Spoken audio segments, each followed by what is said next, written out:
Senator Collins, thanks for coming in. It's a great pleasure, thank you. This ship that was involved in the incident off Western Australia this week... Yeah, the one the front fell off?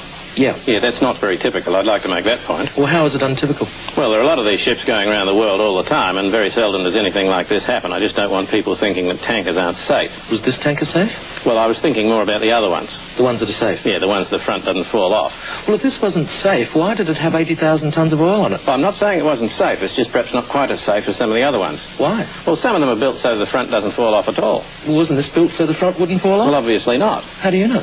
Well, because the front fell off and 20,000 tonnes of crude oil spilled into the sea caught fire. It's a bit of a giveaway. I just like to make the point that that is not normal. Well, what sort of standards are these oil tankers built to? Oh, very rigorous maritime engineering standards. What sort of thing? Well, the front's not supposed to fall off for a start. And what other things? Well, there are regulations governing the materials that they can be made of. What materials? Well, cardboard's out.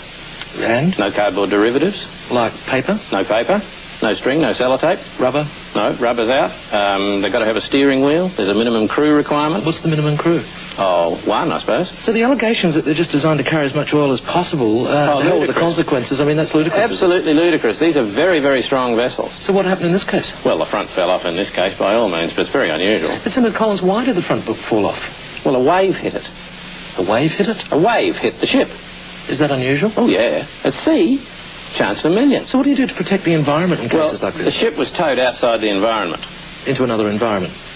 No. It's been towed beyond the environment. Yes, not in the environment. No, but from one environment to another environment. No, it's beyond the environment. It's not in an environment. It has been towed beyond the environment. Well, what's out there? Nothing's out there. Well, there must be something out there. There is nothing out there. All there is sea and birds and fish. And? And 20,000 tonnes of crude oil. And what else? And a fire. And anything else? And the part of the ship that the front fell off. But there's nothing else out there. Senator Collins, thanks for joining us. A complete void. Yeah, we're out of time. The environment's perfectly safe. We're out of time.